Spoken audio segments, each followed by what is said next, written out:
Halo guys, di sini kita akan kembali membahas tentang pendalaman bergaming oleh Dolan Studio. Nah, kita akan membahas tentang pengerjaan bergaming itu sendiri.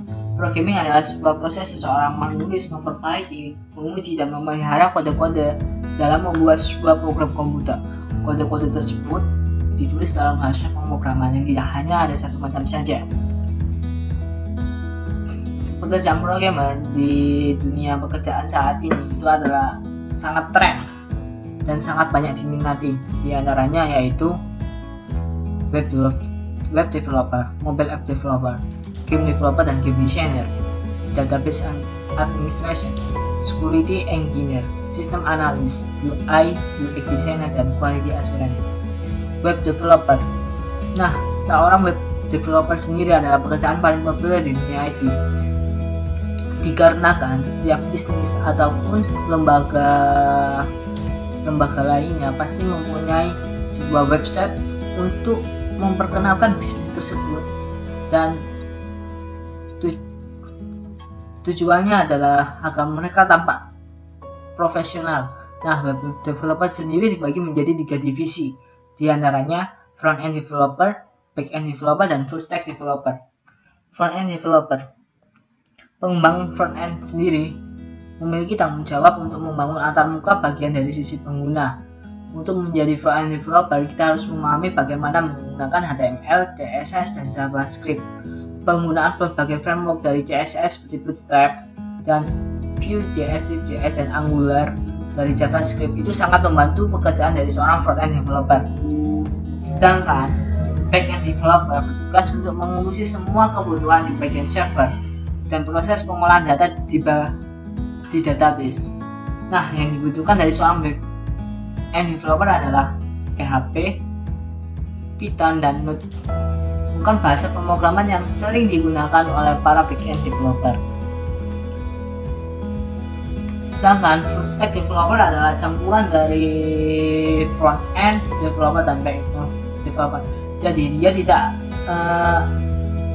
bertanggung jawab untuk antarmuka saja, tetapi dia juga mengurusi di bagian server sendiri. Nah, cara menjadi programmer. Yang pertama, tentukan alasan utama Anda ingin menjadi programmer. Anda harus menentukan alasan paling utama Anda untuk menjadi programmer itu apa. Entah itu dari segi pekerjaan, entah itu dari sisi keinginan Anda, hobi, dan minat Anda. Yang kedua, menentukan bidang yang akan ditekuni dan diminati.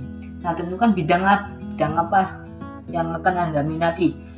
Seperti contoh, kita tahu bahwa pekerjaan programmer itu sangat kompleks, maka kita harus fokus pada bidang yang akan ditekuni seperti web developer, mobile, ataupun database. Yang ketiga, mempelajari bahasa pemrograman satu demi satu sesuai bidang. Ketika Anda sudah memilih bidang tersebut, maka Anda harus mempelajari dulu bahasa pemrogramannya itu bagaimana. Misalkan Anda ingin menjadi web developer, Anda harus belajar satu demi satu bahasa. Kita belajar bahasa markup seperti HTML. Setelah kita kuasai HTML tersebut, kita berganti ke CSS. Setelah CSS, lanjut ke JavaScript, satu tahap demi satu tahap.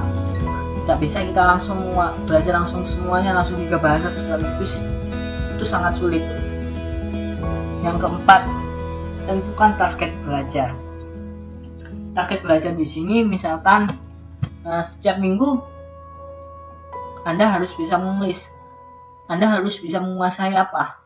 Misalkan pada minggu pertama kita bisa mengajari looping. Setelah looping, OOP, lanjut terus. Jadi harus ada target. Yang kelima, membuat project untuk mengukur kemampuan kita. Kita tidak hanya membaca, habis itu mencoba menuliskan saja, tapi kita harus bisa membuat sebuah project kecil-kecilan untuk mengukur kemampuan kita. Nah, di saat membuat project kecil-kecilan tersebut, kita akan belajar bagaimana menuliskan sebuah program secara utuh. Nah, nanti kita di sana akan belajar menghadapi error, bug, ataupun yang lainnya.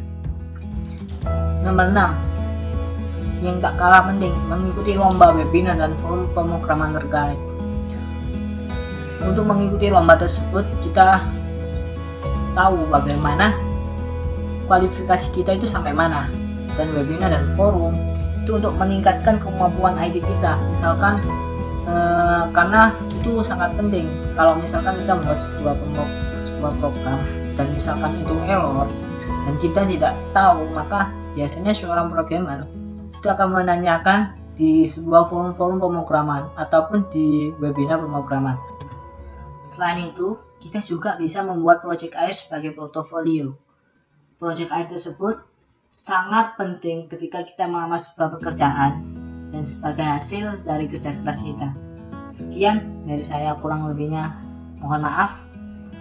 Terima kasih. Jangan lupa klik like, subscribe, dan komen.